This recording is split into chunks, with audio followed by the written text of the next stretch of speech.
Biografía de Gengis Khan. Biografía 1x1. Quien estaba llamado a forjar el más vasto imperio que ha conocido la humanidad nació en las desoladas estepas de Mongolia, allí donde el frío y el viento hacen a los hombres duros como el diamante, insensibles como las piedras y tenaces como la hierba áspera que crece bajo la nieve helada. El pueblo mongol era uno de los pueblos nómadas más pequeños que vagaban con sus rebaños por los confines del desierto de Gobi, en busca de pastos. Cada uno tenía su propio khan o príncipe, encargado de cuidar que en su territorio reinase un cierto orden. Gengis Khan, los quiutes, tribus del suroeste del lago Baikal, habían elegido como jefe a Yesugei, quien había conseguido reunir bajo su mando unas 40.000 tiendas. Al volver de una batalla contra los tártaros, el guerrero se encontró con que su favorita, Oeloneke, Madre Nube, le había dado un heredero, al que llamaron Temujin. El niño tenía en la muñeca una mancha encarnada, por lo que el chamán pronosticó que sería un famoso guerrero. Años después, en efecto, Temujin se convertiría en Gengis Khan, el célebre conquistador mongol. Su nacimiento figura en los anales chinos en el año 1162, año del caballo. Tenía 9 años cuando su padre, según la costumbre mongólica, lo llevó consigo en una larga marcha para buscarle esposa.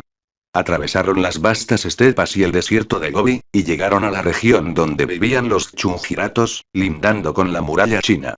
Allí encontraron a Burte, una niña de su edad que, según la tradición, sería la esposa madre que le fue entregada por su noble padre. El destino de Temujin sufrió un grave revés cuando Yesugei, su padre, murió envenenado por los tártaros. Tenía entonces 13 años y tuvo que asistir a la ruina de los suyos, ya que las tribus que se habían reunido alrededor de su padre comenzaron a desertar, pues no querían prestar obediencia a una mujer ni a un muchacho. Pronto Oeloneke se vio sola con sus hijos. Tenían que reunir ellos mismos el mermado rebaño que les quedaba, y comer pescado y raíces en lugar de la dieta habitual de carnero y leche de yegua. Fue una época de verdadera penuria en la que un tejón constituía una pieza de enorme valor, por la que los hermanos podían enfrentarse a muerte entre sí.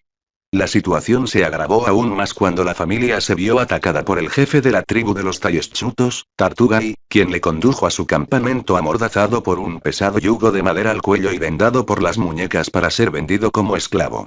Temujin pudo liberarse una noche. Derribó a su guardián y le aplastó el cráneo con el yugo, y se escondió en el cauce seco de un arroyo del que no salió hasta el amanecer. Después de convencer a un cazador errante para que le liberase del yugo y le ocultase por un tiempo prudente, Temujin pudo regresar a su campamento. Esta hazaña le dio gran fama entre los demás clanes, y de todas partes comenzaron a llegar jóvenes mongoles para unirse a él. Representación de Gengis Khan sobre un tapiz. La vida de Gengis Khan es una serie ininterrumpida de batallas victoriosas. La primera la libró contra los merquitas, en castigo por haber raptado a Burte, su mujer, y el éxito se lo debió a la ayuda que le brindó la tribu de los Keraitos, un pueblo turco-mongol que contaba con muchos cristianos nestorianos y musulmanes. El jefe de los Keraitos, Togrul, puso a su disposición una tropa numerosa para atacar a los merquitas, y cuenta la saga mongola que, como resultado de la expedición punitoria, 300 hombres fueron pasados a cuchillo y las mujeres fueron convertidas en esclavas. Después de vencer a los merquitas, el futuro Gengis Khan ya no se encontró solo. Tribus enteras se unieron a él. Su campamento crecía día a día y a su alrededor se forjaban ambiciosos planes, como el de hacer la guerra a Tartugai. En 1188 logró reunir un ejército de 13.000 hombres para enfrentarse a los 30.000 guerreros de Tartugai, y los derrotó cómodamente, señalando así el que sería su destino. Luchar siempre contra enemigos muy superiores en número y vencerlos. De resultas de esta victoria volvió a establecerse nuevamente en los territorios de su familia, cerca del río Onon, y todas las tribus que a la muerte de su padre le habían abandonado volvieron a reunirse a su alrededor, reconociéndolo como único jefe legítimo. Rey de los mongoles corría el año 1196, y entre los mongoles corrió la voz de que había llegado el momento de elegir un nuevo rey de los mongoles entre los jefes de los campamentos.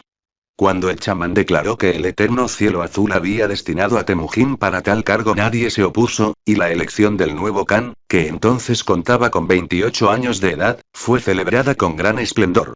Temujin se preocupó ante todo de fortalecer su propia tribu, de constituir un verdadero ejército y también de estar informado de cuanto acaecía en sus tribus vasallas.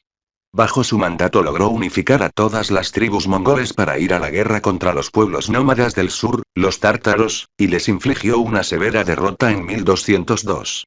En recompensa el emperador chino, enemigo acérrimo de los tártaros, le concedió el título de Chaochuri, plenipotenciario entre los rebeldes de la frontera. Su alianza con el Khan de los Keraitos, por otra parte, le daba cada vez mayor poder. Los pueblos que no se le sometían eran derrotados en el campo de batalla y empujados hacia la selva o los desiertos, y sus propiedades repartidas a manos de los vencedores. Así la fama de los mongoles eclipsó la de todas las demás tribus, expandiéndose hasta los confines de las estepas. Gengis Khan encabezando sus tropas, pero la ambición de su jefe llegaba más lejos. En 1203 se volvió contra sus antiguos aliados, los Keraitos. Atacó a Togrul por sorpresa con el apoyo de las tribus del este y aniquiló al ejército que tantas veces le había ayudado. Al año siguiente dirigió la lucha contra los naimanos, turcos de Mongolia Occidental que vivían en las montañas de Altai. Esta vez el jefe mongol dio muestras de una magnanimidad poco habitual en él, esforzándose por favorecer el cruce de ambos pueblos y conseguir que el suyo asimilara la cultura superior de los vencidos. Pero no era esta su acostumbrada norma de conducta, ya que el jefe mongol reunía todas las características del guerrero despiadado y cruel, afecto a las ejecuciones colectivas y a la destrucción sistemática de los territorios conquistados. Con los suyos, Temujin era también inexorable y despiadado como la estepa y su terrible clima. Invariablemente mataba a cuantos pretendían compartir con él el poder o simplemente le desobedecían. Tal fue el caso de Yamuga, su primo y compañero de juegos en la infancia, con quien había compartido el lecho en los días de adversidad y repartido fraternalmente los escasos alimentos de que disponían. Disconforme con su papel de subordinado, Yamuga le plantó cara y, tras diversas escaramuzas, se refugió en las montañas seguido únicamente por 5 hombres. Un día, cansados de huir, sus compañeros se arrojaron sobre él, le ataron sólidamente a su caballo y le entregaron a Temujin. Cuando los dos primos se encontraron, Yamuga reprochó a Temujin que tratara con aquellos 5 felones que habían osado alzar la mano contra su señor. Reconociendo la justicia de tales críticas, Temujin ordenó detener a los traidores y decapitarlos. Seguidamente, sin inmutarse, dio orden de que estrangularan a su querido primo. Emperador universal en el 1206, año de la Pantera, cuando ya todas las tribus de la Alta Mongolia estaban bajo su dominio, Temujin se hizo nombrar Gran Khan, o emperador de emperadores, con el nombre de Gengis. En el curso de una importante asamblea de jefes, Temujin expuso su idea de que el interés general exigía nombrar un Khan supremo, capaz de reunir toda la fuerza nómada y lanzarla a la conquista de ciudades fabulosas, de llanuras salpicadas de prósperas casas de labranza y de puertos riquísimos donde atracaban los navíos extranjeros. Ante la enumeración de estas posibilidades, los mongoles se estremecieron de codicia. ¿Quién podía ser ese caudillo de caudillos? El nombre de Temujin, que ya había sido aclamado jefe de una importante confederación de tribus y era a la vez respetado y temido, voló de boca en boca. Oponerse a su idea podía ser peligroso, y apoyarla no era sino consagrar un estado de cosas y quizás conseguir grandes botines. A su lado, en la ceremonia de coronación, estaban su esposa Burte y los 4 hijos varones que había tenido con ella. Yuzi, Yagatai, Ogode y Turi. Eran los únicos de sus descendientes que podían heredar el título de Gran Khan, privilegio que no alcanzaba a los que había tenido con sus otras esposas, entre ellas, algunas princesas chinas y persas, ni tampoco a los de su favorita, Chalan, la princesa merquita que solía acompañarlo en sus campañas guerreras. Tras su coronación, se rodeó de una insobornable guardia personal y comenzó a enseñar a sus antiguos camaradas lo que él entendía por disciplina. La proclamación de Gengis Khan dedicó sus esfuerzos a poner orden en las estepas, imponiendo una severa jerarquía en el mosaico de tribus y territorios que se hallaban bajo su dominio. Reinó de acuerdo a las leyes fijas del severo código mongol conocido con el nombre de Yasa, que sirvió de base para las instituciones civiles y militares, y organizó su reino de modo que sirviese exclusivamente para la guerra. Inculcó a sus súbditos la idea de nación y les puso a trabajar en la producción de alimentos y material bélico para su ejército, reduciendo sus necesidades al mínimo exigido por la vida diaria con objeto de que todos los esfuerzos y las riquezas sirviesen para sostener a los combatientes. Con ellas pudo crear un verdadero estado en armas, en el que cada hombre, tanto en tiempos de paz como de guerra, estaba movilizado desde los 15 hasta los 70 años.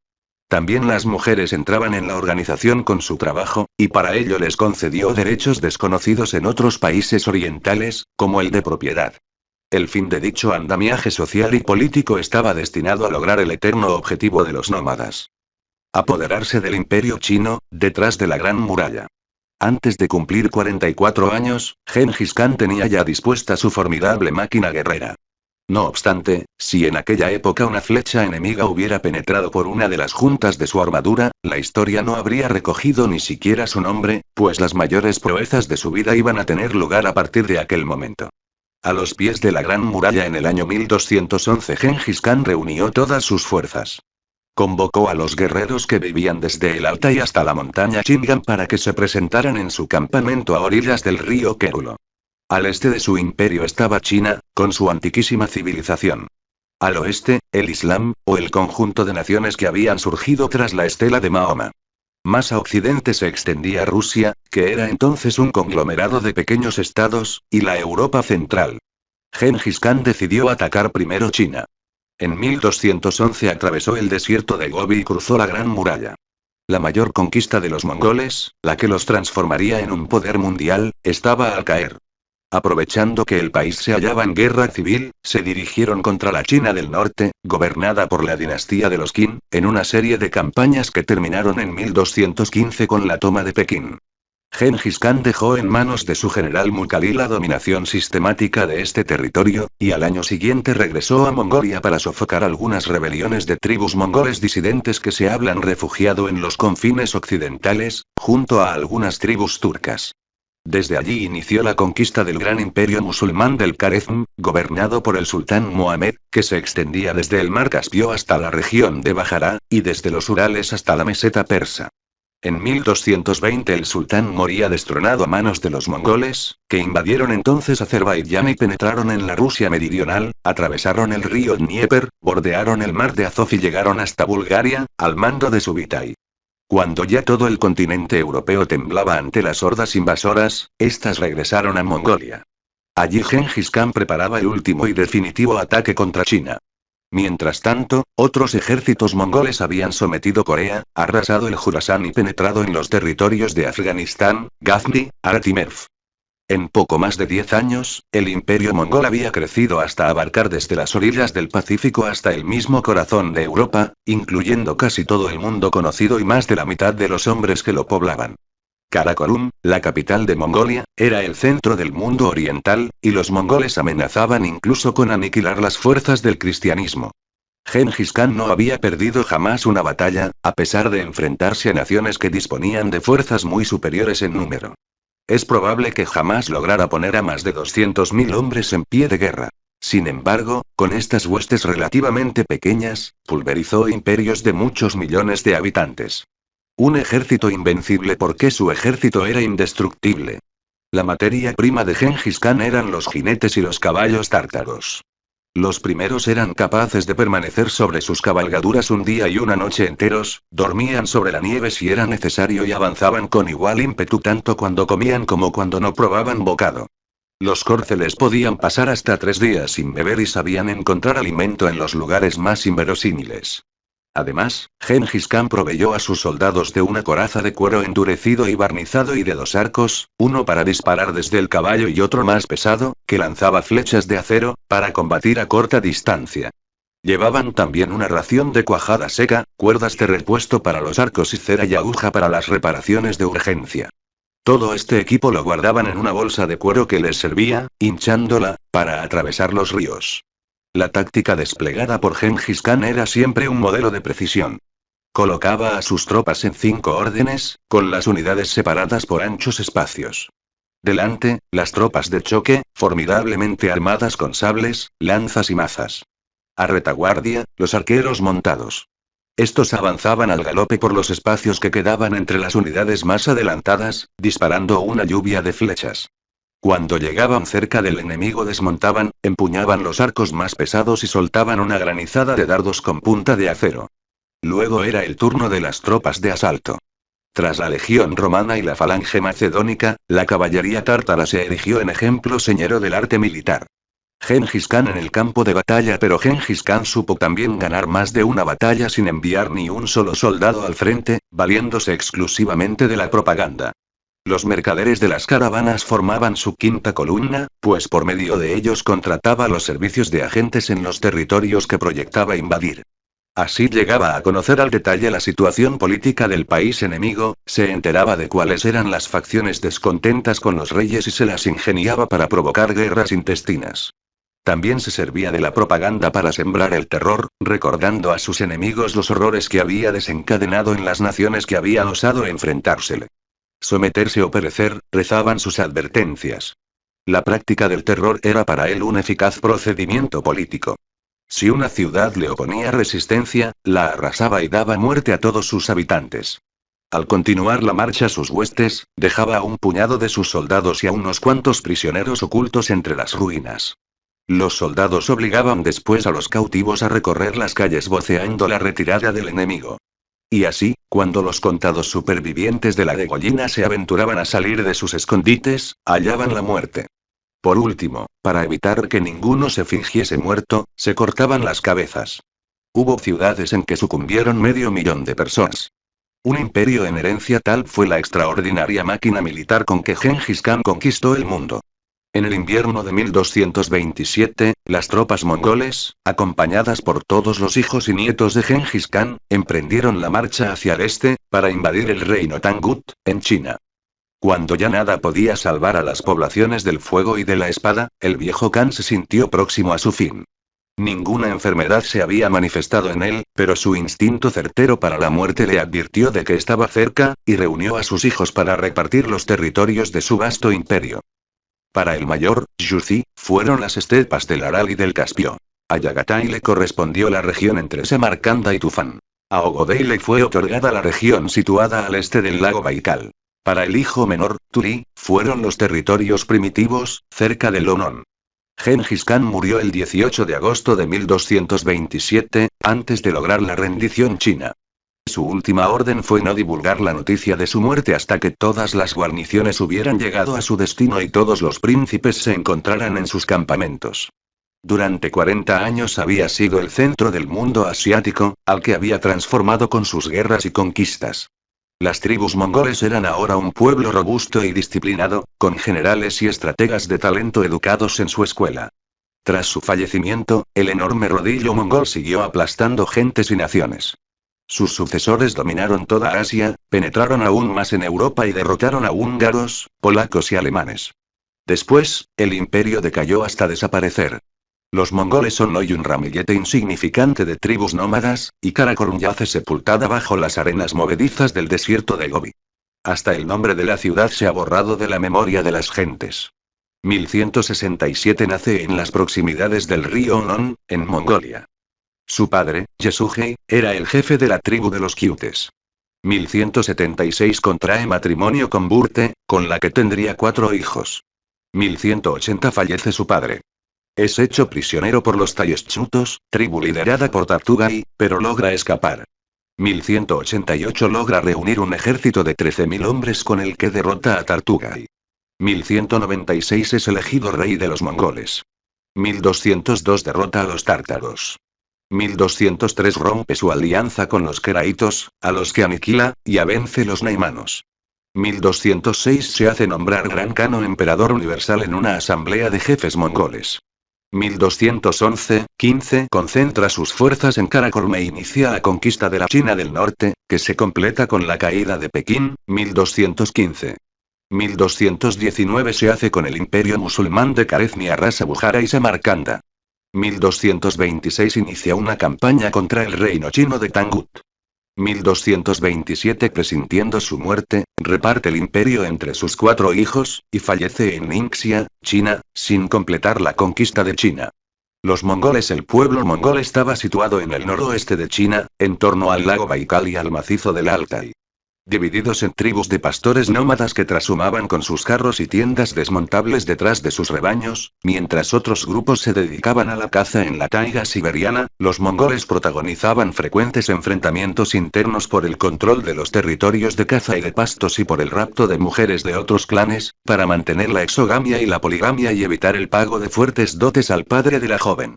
El propio carácter belicoso de estos pueblos no favorecía su estabilidad.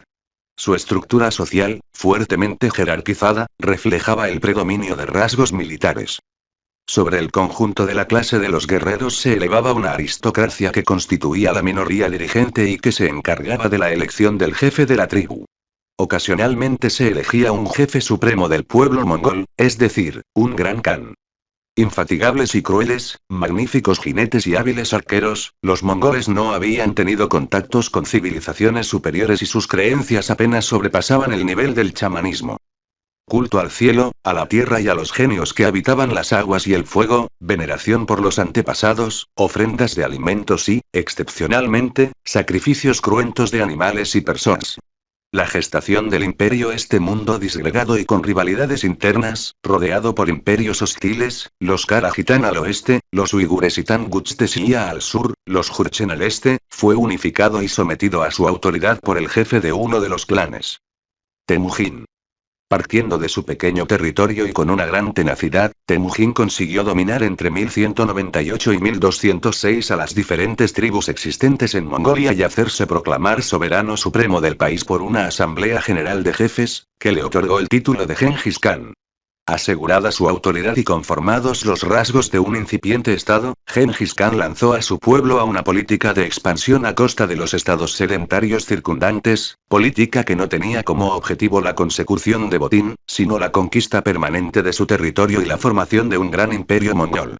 Genghis Khan. Las primeras campañas se dirigieron hacia el este contra el reino Tangu de Xia y el imperio chino septentrional de los Jurchen. Finalizadas estas, Genghis Khan se lanzó contra el reino de los Karajitan en el Turquestán oriental. De este modo, había conseguido controlar todas las grandes estepas asiáticas y disponía de un enorme poderío al ser reforzado el ejército mongol con los contingentes aportados por los pueblos sometidos. Al parecer, Genghis Khan no tenía intención de entrar en conflicto con los sultanatos turcos del sur de su imperio, resultado de la disgregación del califato de Bagdad, y en un primer momento procuró mantener buenas relaciones políticas y comerciales con estos vecinos.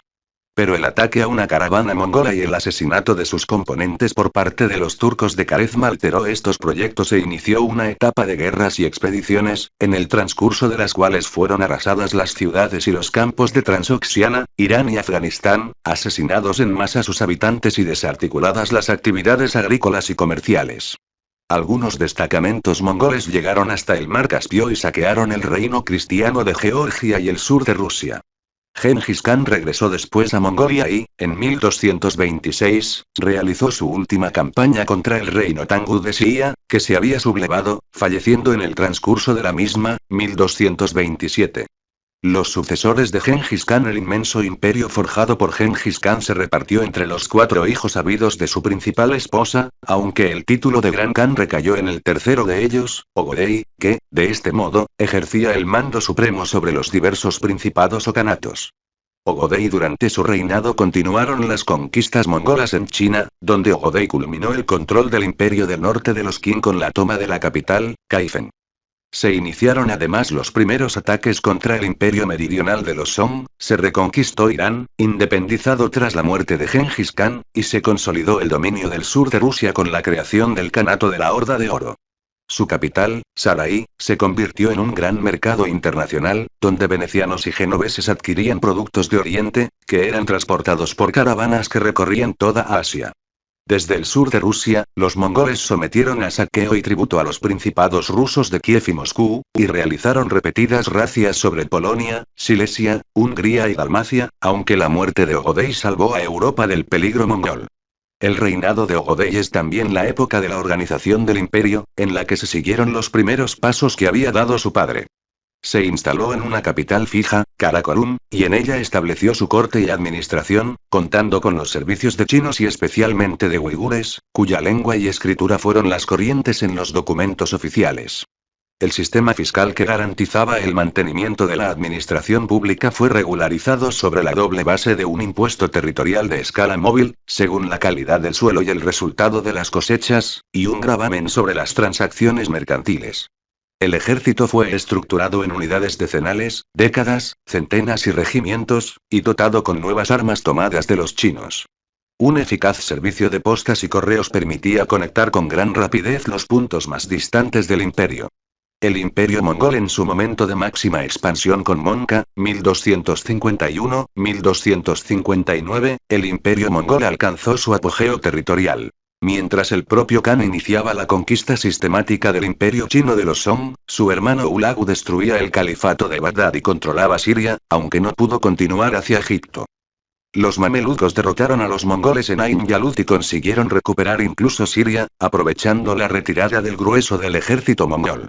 Kublai Khan y la fragmentación del imperio. El sucesor de Monca, Kublai Khan, o Kubilai Khan, se desentendió de los asuntos del Asia Occidental y centró todos sus esfuerzos en culminar la conquista de la China meridional, objetivo que logró entre 1276, año de la toma de Hangzhou, y 1279, fecha en que se liquidó la última resistencia de los Song.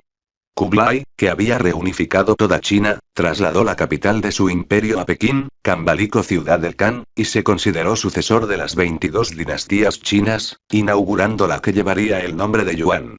Como heredero de los emperadores chinos, reclamó el homenaje de los estados del Extremo Oriente, Corea, Indochina, Birmania, e intentó invadir infructuosamente en 2 ocasiones el Japón. Kubilai Khan. El reinado de Kublai coincide con una época de prosperidad que, en buena parte, se conoce gracias al veneciano Marco Polo, que vivió en China entre 1271 y 1291 y escribió al dictado el libro de las maravillas del mundo, que contiene el relato de los viajes de Marco Polo.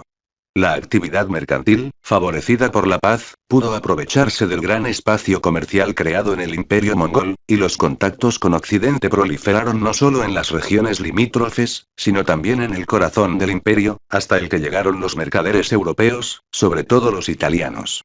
Las relaciones entre la cristiandad occidental y el imperio mongol se habían iniciado años atrás, cuando el papado envió a Juan Pian Carpini, en 1246, y San Luis de Francia al franciscano Guillermo Rubruck, en 1254, con la finalidad de establecer una alianza contra el Islam. Aunque no se logró, sí se consiguió establecer unas relaciones comerciales que se mantendrían largo tiempo. A estas alturas, sin embargo, el imperio mongol daba ya síntomas de descomposición. Los kanatos de Persia y la Horda de Oro gozaban de hecho de una autonomía de actuación, mientras que, en la propia Mongolia, Kublai tuvo que someter diversas sublevaciones de los descendientes de Genghis Khan. La sinización del Gran Khan y su concentración en los asuntos chinos le llevaron a despreocuparse del resto del imperio. A la muerte de Kublai se consumó la fragmentación del imperio mongol, y cada entidad resultante tuvo una evolución diferente. El imperio Yuan se mantuvo hasta 1368, en que una reacción nacionalista china dio el poder a los Ming.